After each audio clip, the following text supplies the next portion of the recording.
Hey, good people. Thanks for checking in with me. I'm Ross, and this is Dmer Aquatics. And anyway, in this video, we're going to be doing I'm going to try to make a quick update on this tank here. I wanted to do a full fish room update or full fish room tour, but it's been so much happening down here over the past month that will be way too long. So this is still going to be long. So please stay tuned and please watch the entire video. All right.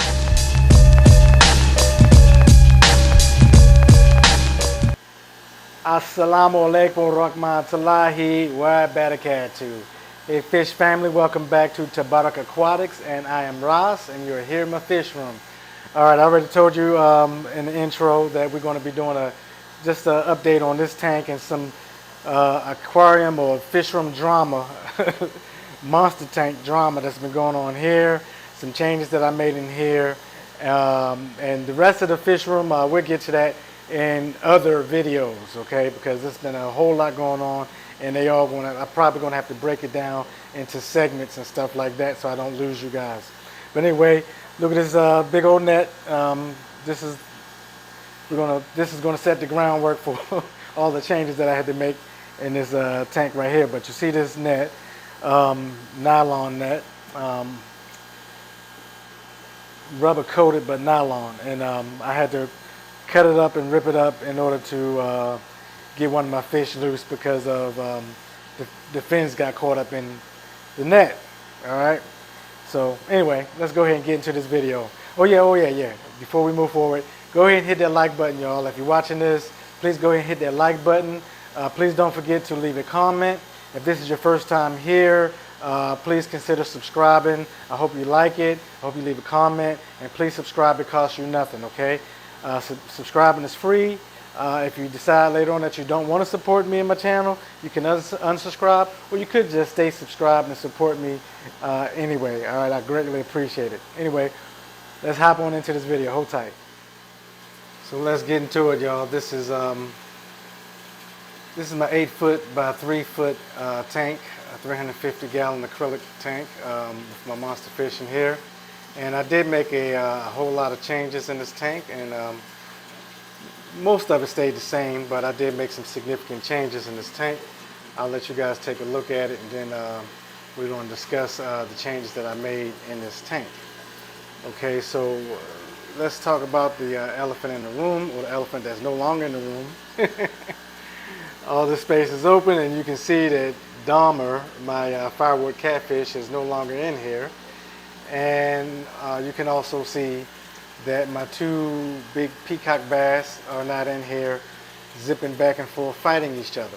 All right, so I was hoping to achieve a safer, calmer environment, and I believe I did that. So you see I took the you can see the female Japharum, or female Japharus, that was over there in the one of my 125s with the male Japharum, and long story on that one. I don't want to go through a whole lot, but I'll just say that female right there, the female red pike that's all the way in the back right there, she used to be in that tank with them, and she stressed the hell out of them and stressed them to death. And it's partially my fault, or maybe mostly my fault, because I did notice that he did get cloudy eye and pop eye, and he was looking stressed out.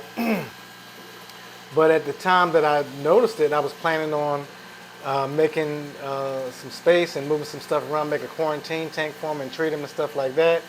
I had started having this doodle floating around. One of the fish just took a massive dump, and it's looking like a little Lego log or whatever. Anyway, I started having tooth pain and stuff like that. Hit the turd, floats back. And I had to get some teeth pulled. Got 2 wisdom teeth pulled, and I was on pain meds, and I was tired and in pain, and I couldn't make it down here in my fish room to do anything more significant than to only just feed the fish for about 2 days, maybe even 3, but at least I believe it was 2 days. But anything, when I felt strong enough, better enough, good enough to come down here to try to get him out of there and get him in the quarantine tank, it was too late. He was floating. He was dead. And then she started going after the female. You can see her fins and stuff all tattered up and stuff like that. So that female Jafar had to start taking a beating because she was second in command, and the male was the tank boss, and she was second boss. So that female red pike, she wanted to systematically knock off the big wigs in there so that she can reign supreme. So I had to hurry up and get her out of there, and then the female Jafarim start attacking everybody for no reason to assert her dominance, and I had to get her up out of there, put her in here. So I made some changes. Anyway, these big red pikes, they started attacking that little female red pike and had her hiding up in the corners and stuff like that. And also in this tank over here, panning over here real fast, I had the Zabrina pike. I had a Zabrina pike in here that I took out of here and put in there. I tried to take advantage of the chaos and put in several new fish at one time to see if I can spread the aggression, and it didn't work.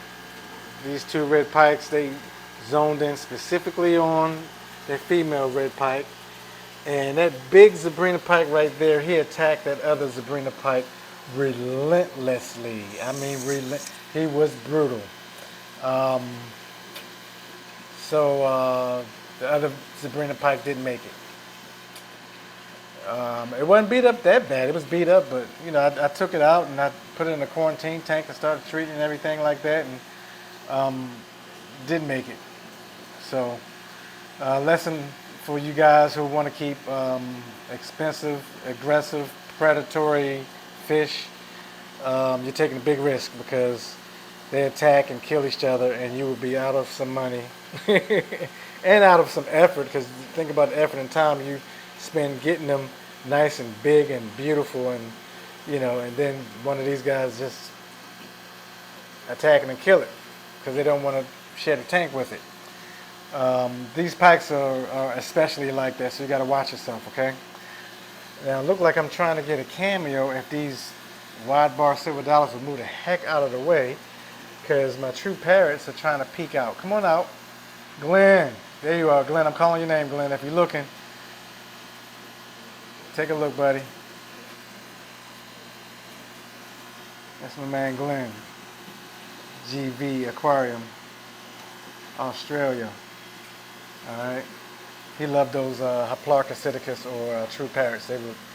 I want them to come all the way out so we can take a good look at them. But anyway, these wide bar silver dollars are still getting even bigger, and they're beautiful.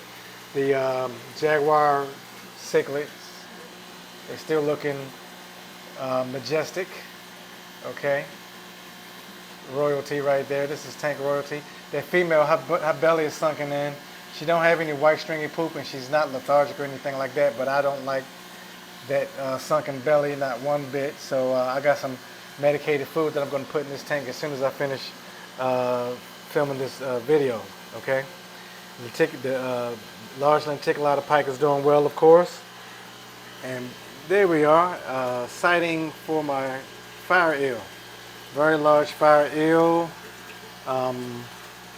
longer than my arm. I wish I can hold my arm up there so y'all can see it.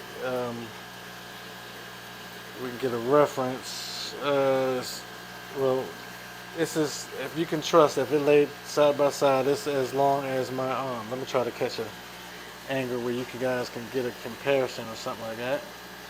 But that's the best I can do on that. But yeah, this thing is arm length, or almost arm length. So it definitely, as you see, it stretches all the way up to the top. So the top and bottom, from top to bottom of this tank is, if I remember correctly, 26 or 27 inches, maybe even 30. But this thing is stretches from top to bottom with no problem. Okay. Flagtail Prochulotus doing well. I took the bass out so that these big, beautiful datnoids will come out of the shadows and stop hiding so much. But that female Japharus has been going over there trying to assert her dominance with the datnoids. I guess because the datnoids don't do much fighting. Um, but that male Freddy back there in the corner, and I believe that's a female Lozelli. Now in the fish store, my local fish store that I bought it from, it was simply labeled a yellow jacket cichlid, but you know that's why I hate those little cute little nicknames. I prefer scientific names so that I know exactly what I'm getting. I believe that's a Lozelli. My man Mike D from Cichlid Hut, he came over and he said that he's pretty sure it's a female Lozelli. But anyway, they paired up. They paired up, and they're not just hanging together. They fight together. They fought off the red pikes because this is the red pikes territory. But these guys want that rock because I believe they plan on spawning on it. They fought off the jaguar pair because the jaguar pair was interested in this corner, interested in that rock. They fought them off successfully, and that little female Jafar came over here and tried them up a little bit, and they ran her off. And I think they made their mind that they want to do their nasty deed on that rock right there. So I think the next thing is they have to pummel that pleco to let them know that, hey, this area is off limits, so when I lay my eggs, don't come over here trying to eat my eggs up. The ornate bisher looking mega, so I put 4 more bishers in here, and I don't have a lot of time to go through it because I don't want to bore you guys, but we'll go through the details on that in another video. All right, let me show y'all what I did with Dmer and the peacock bass.